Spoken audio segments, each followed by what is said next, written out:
Russell Westbrook just gave the game away. Scott on the call. First up, you feel bad for the guys? You feel bad for Russ? Did Russell Westbrook give the game away? I've had a lot to think about it. The spotlight on him in two key situations does not look good, right? Mm-hmm. But if we wanted to break down the layup play, let's just start with that one. There's all sorts of elements. Let's go. First of all, I think a great steal by Christian Brown. The steal went to Russell Westbrook, but it was more of a Westbrook makes steal, but then he gets it to Christian. Then he gets it to Christian. I paused there because Christian did have a great steal in that game. Yeah, that was critical early, like in the first overtime or Correct. something, right? But on this particular play, it was just a bad pass that Westbrook was nearby, but good for him. He picks it up, dishes it to CB, and then CB's got a decision to make. Now, it's happening fast. So your decision is probably three things. Give and go, which he did. Take ball, curl to the corner, wait to get fouled, kill some time, or just go up and left hand, go up hard yourself. Yeah, they should have ran the clock out. Not a lot of time to make that decision up, so go ahead. Yeah, well, that's what I was saying. We just showed it behind us. We'll probably show it again.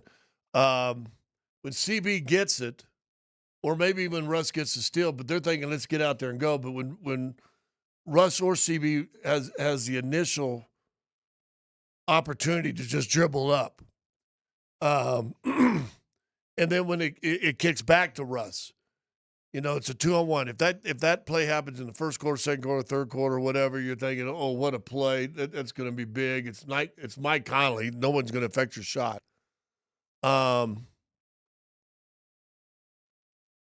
But two things happen. One, Russ holds the ball and dribbles. Now, he just made two big free throws, but he's a 64% free throw shooter on the year. Does he want to get himself into a free throw contest and makes one of two or misses both or whatever? Mm-hmm. Now think about this. We talk about Microsoft processors, how fast. It's quick. Those things, this thing's going like this. CB has the same chance. Go down, drive to Conley, get Conley to get him. That next guy trailing is going to run to Russ. And now CB brings out. Well, CB, I think, is a low 70% free throw shooter. Does he want to be in that situation? So either one of those two guys could have held up. But one of those two guys is probably going to have to make a free throw. Unless somebody trailing comes back and you can kick it away. The thought being, though, you should have been able to kill at least 5 or 6 more seconds. Right. By pulling the ball out, right? Play a little hot potato. Yeah. I mean, toss that ball around. But you're going out the corner. You're going downhill. Either one of them, like I said, if Christian just keeps a hold of it and drives toward Conley, and Conley's going to back up, wait for the layup, and then peels back out because that second guy trailing, I don't know if it's McDaniel or Alexander, he's probably going to run to Russ. Well, then you can pull it back out. Well, now Conley's going to probably come out to foul you. Is there somebody coming out that you can kick the ball to again? Can you waste 7 or 8 seconds? Mm-hmm. That's what you want to do, but somebody was going to have to make a free throw. So that's that. I'd like to go back and have a better angle on the foul. Russ goes at him hard. Mm-hmm. I'll say this. Alexander knew he missed it. Mm-hmm. And just like Randall tried to do, and like in regulation or the first overtime, shoots it, knows it's not going in, so just falls down hoping to get a call from the official. You wasted a challenge on that charge block early in the game, so you didn't have any challenges left. Alexander knew he missed a shot. He takes his right arm, what I see, and I'm a homer, and I'm going to admit I'm a homer. Russ is challenging. He takes his right arm, shoots it, and then floats it out to the right of his body, which is what Russ runs into. Mm-hmm. And if you look, again, if we got that, he's falling down before Russ even comes there to make contact also. He knew he'd missed a shot.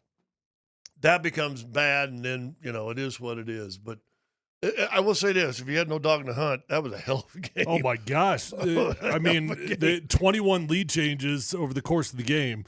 It was it was an absolute blast to watch. Did Russell give away the game, as Kaz said? Well, in the heat of the moment, your answer is yes. Tyler, did Russell Westbrook give away the game? Watch the right arm. I'm gonna put it on both Christian. I'll put it both on Christian and on Russ. Neither one of those dudes had the heads up at the moment, and I'm not quite sure, especially for Russ. I guess Christian's still a younger guy, although I don't think of him as a young guy.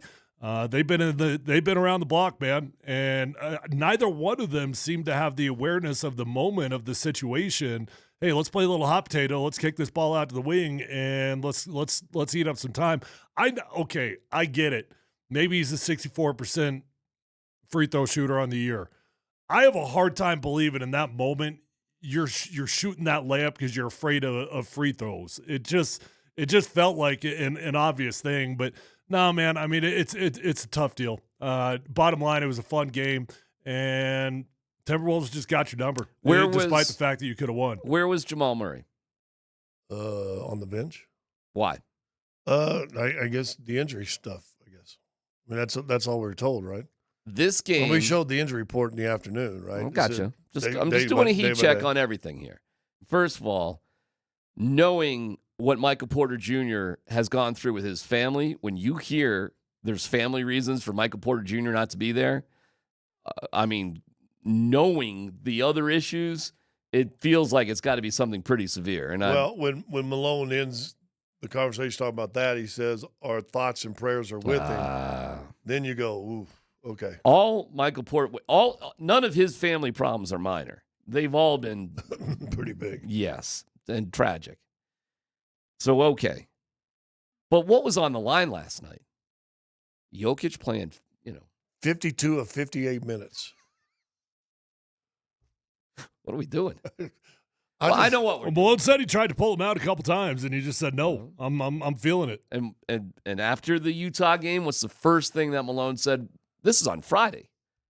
Thinking about Minnesota on Tuesday. What's he say on the radio show? How focused they are on Minnesota. This game tonight is practically meaningless aside from just standings. Right. That game last night, what meant a hell of a lot more. And Jamal Murray wasn't ready to play. Have we mentioned he got 61 points? Yeah, well, we're going to spend a lot of time on Joker, of course. But I just want to cross some T's and dot some I's. Because you noticed in that game, too, Russell Westbrook didn't even start that game last night. No, and I thought Pickett played good.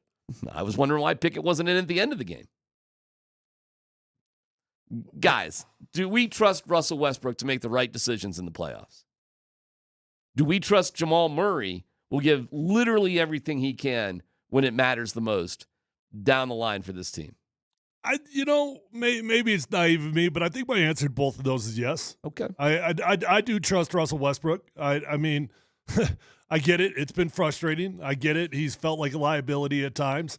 But I do look, man, he's here for a reason. I think he's going to be locked in. And look, if we've ever had a time that most people always believe in Jamal, yeah, it's when the lights turn on. Okay. But not last night. Last night, either he really is hurt. So I don't trust the Denver Nuggets versus the Timberwolves. So that's a different question. Do you trust those guys? I do. I don't know, man. That's a season sweep right there. But Jamal certainly shouldn't be ready to play tonight then either, right? I know we had guys starting to usually come on the bench. It was still 40 to 14 bench points. 40 to 14. Not great. Especially with them missing two of their better bench guys. Yeah, and they got two of their better bench guys out. Didn't play, and their bench outscores you 40 to 14. Denver's thin. I don't know any other way to say it. Even when everybody's healthy, they still have a starting five that can compete and win the championship. Just them. But then it has to go back to what you just said. All in. Every single game, every single minute. What is this? What are we doing? Are you going to be able to do that and put it in there that way? And now you're probably going to play Westbrook and Peyton Watson, maybe DJ, depending on the team you're playing. Yeah, tonight scares the hell out of me. They could easily lose tonight after what they put out yesterday. Well, let me ask this. If Joker didn't play tonight, would you be surprised? Hell no. I don't think he should play tonight. I wouldn't play him. But would you? Now, knowing Joker, is he going to play? I don't care. Sometimes you got to make. I understand it, but knowing Joker, sure. Yeah. I think he's in good shape. I think he feels fine. I think I'm sure he would want to play. All right, so good. That's the kind of guy that is. Okay. I don't think Gordon will play. Fine. No, this game last night was a crown jewel diamond. This game tonight is a garbage can lump of coal trash game. Now, But you still want to take the trash and out. right, exactly. You still want to take the trash out because the standings are the standings, and the standings don't differentiate between diamond games. That they don't care. However, for team mojo and chemistry and vibes and all the things that you would think you would need in the playoffs, last night mattered. Tonight doesn't. Tonight's like whatever. And then you want to talk about a more important game? Let's talk about Friday in Golden State. That all of a sudden we're going back to mattering. Yeah. And by the way, Curry's back, 12 threes, 52 points. Right. Nikola Jokic to have 4 50-plus games and be 0-4 is staggering. I thought it was 0-3. I heard 0-4 earlier this morning. Was I wrong about that? I thought last night was the third. I heard the boys say 0-4, so we can double check the math. Well, okay, all right, fair. I'm going off them. Oh, he's going out the boys in the morning. Yep. Not your boy? No. If you're saying who's your boy? Scott's is my this boy. our boy or your boys in the morning? If you're telling me he's 0-3, he's 0-3. I thought last night made it 0-3. Okay. But maybe it did make it 0-3. We can double check that one. I know he's 0-1 when he scores 60. I know that for a fact.